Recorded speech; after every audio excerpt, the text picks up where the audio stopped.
We travel all over the globe. One of my colleagues is here. We travel all over the globe and we listen to stories.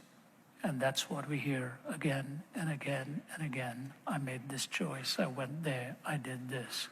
Ladies and gentlemen, march to the drumbeat of God. March to the drumbeat of God. Because His word abides forever. And it is vital that you learn that the world will be there to always tempt and test. And God's will for you is always to know how to say no to the things that will lead you astray, so that you don't have to look back and say, when did this all happen? So he drew the line of resistance to train his appetite. But number two, he drew his line of dependence. He drew his line of dependence on going beyond knowledge to wisdom. He drew his line of dependence on going beyond knowledge to wisdom. You know, Nebuchadnezzar had this dream. And he'd had this dream of a massive statue with a head of gold, a chest of silver, a midsection of bronze, legs of iron and feet of iron and clay. And the stone cut out of no man's hand comes and knocks and breaks the statue to pieces. And he has this great dream repeatedly, and he says, what on earth is happening? It was a culture within which dreams meant an awful lot and still do to this very day. And so he's having this dream. Gold, silver, bronze, iron and clay that is right at the feet, and this stone cut out of no man's hand is knocking this huge statue down. And he wants to know what this dream means, and so he looks at all of his magicians and enchanters and says, you guys come and tell me what this dream actually means. And they said, we'll be happy to tell you if you tell us what the dream was. He says, you're not going to get away with that. If you are so smart, you tell me what the dream was. And then you tell me what the interpretation is. You know, I come from a culture where all kinds of magicians and all kinds of astrologers, all kinds of palmists do all kinds of things. And they come and tell you all these massive stories. My favorite one is when I was a young guy growing up, my mother brought this fellow to read our palms.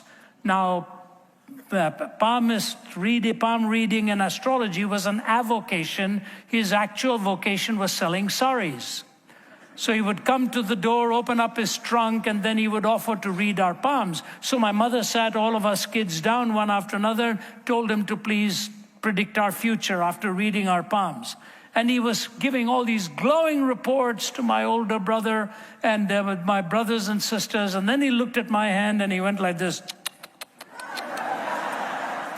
Ravi Baba, bahut kharab khabar hai. Those of you who speak Hindi, he says, Ravi, little boy, I've got very bad news for you. I said, what's that? He said, looking at your palm, you're not going to travel very much in life.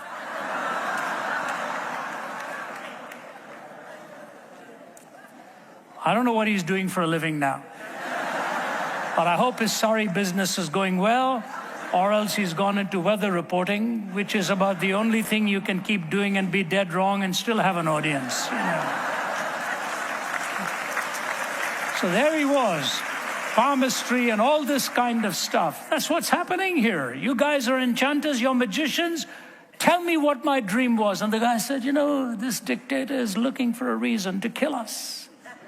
He knows we are not going to be able to tell him the dream, but this is what he's trying to pick a fight with us. So the word comes to Daniel. What does Daniel do? He goes to God in prayer. He says, God, I need your wisdom. I don't know how to do this. There is no way I'm going to be able to tell him what his dream is, but I need your wisdom. And he tells the steward, he says, look, I can't tell this dream. I don't have the learning, but I need God's wisdom to do it. Ladies and gentlemen, how important it is to seek wisdom and to follow it. Seeking wisdom is just half of the battle. Following it is the very important part of that. Distinguishing where it is that God is really leading you. And as you seek that wisdom, I tell you how important it is in our time to have wisdom to know how to respond, what to say, what not to say. I find myself on a platform in many parts of the globe and asked a question, and halfway through the question, I know for sure there is no way I can answer that question without God's wisdom. There's no way I can answer that question without God's wisdom. So 90% of the time as the question is being asked, I am praying for divine wisdom. Do you need his wisdom today?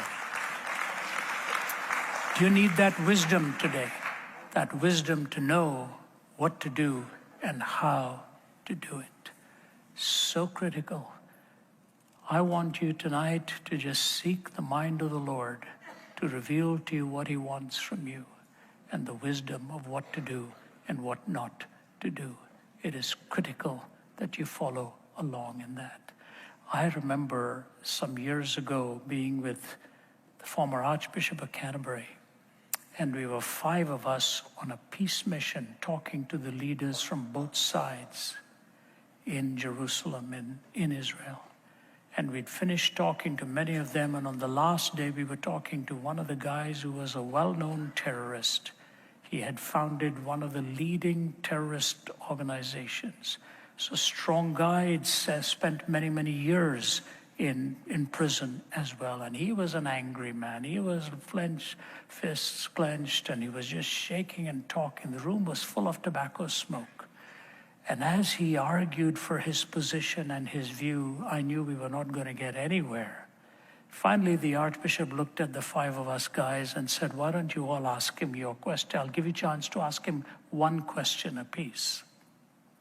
So my turn came, and it was a private meeting, so I won't tell you what question I asked, but I asked the question, and I didn't like the answer.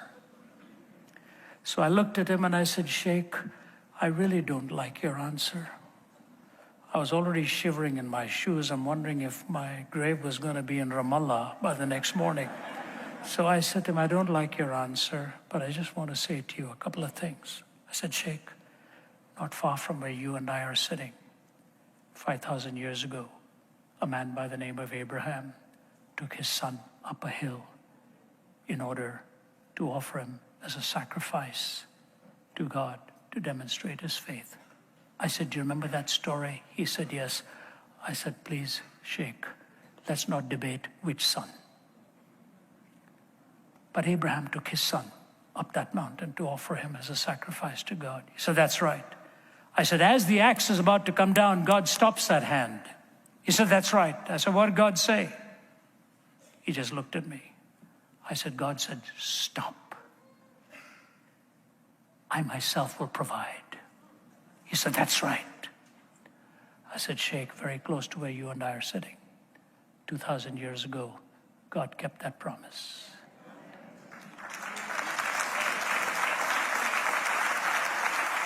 I said, God took his own son up another hill, and this time the axe did not stop. He just stared at me.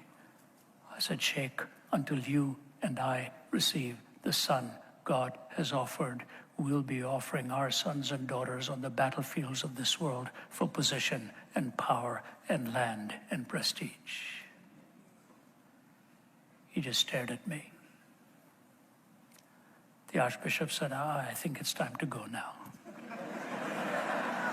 So we were walking down the stairs, and the Archbishop put his arm around me, and he said, you know, Ravi, that was of God. I said, I sure hope so. So we went down. But the Archbishop was the guest of honor, so the Sheikh was ushering him to his car. And all of a sudden, I heard running behind me, and I turned around just in time to see it was the Sheikh coming after me. You know, I have 2 titanium rods in my back, 4 clamps, 8 screws bolting me down. And if that guy even were going to hug me, it'll be curtains. So he just turned me around and he said this to me. He said, Mr. Zacharias, patted me on the face, kissed me on both sides of the face. He said, you're a good man. I hope I will see you again someday. until we receive the Son God has offered, we'll be offering our own sons and daughters on the battlefields of this world for position and power and land and prestige. I didn't think that up, I want you to know. It just came at that moment where I just said, God, I don't know what question to ask him. Help me.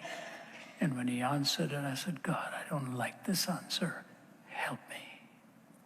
And in that moment, God gave me those words. You may be in a situation today where you need wisdom to say something right and deal with it in the right way.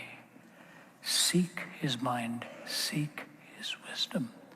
And I tell you what Daniel says to me is, with all the knowledge that we have, it is not enough. We need wisdom. Look at how much knowledge we have in our time, and yet we lack wisdom in so many different ways. Our whole world is falling apart politically, and we desperately long for wisdom from somewhere. Hopefully, it'll be from God. So he drew the line of resistance, he drew the line of dependence, and lastly, he drew the line of confidence. He was confident that Nebuchadnezzar's kingdom would not abide forever. It would only be God's kingdom that would abide forever. Augustine, his conversion was dramatic.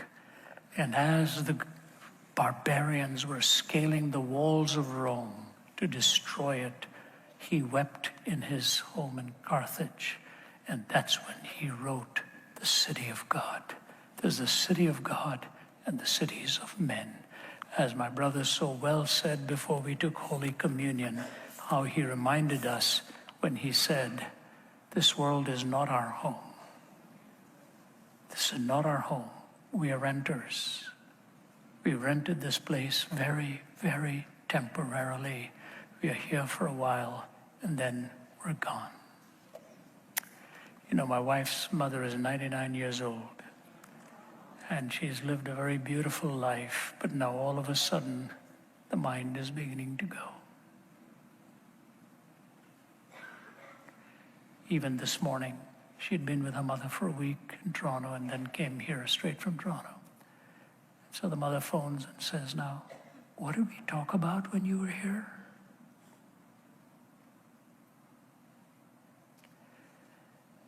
And there's something very important they talked about.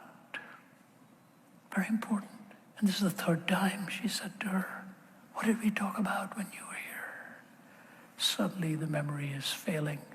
The coherence is failing.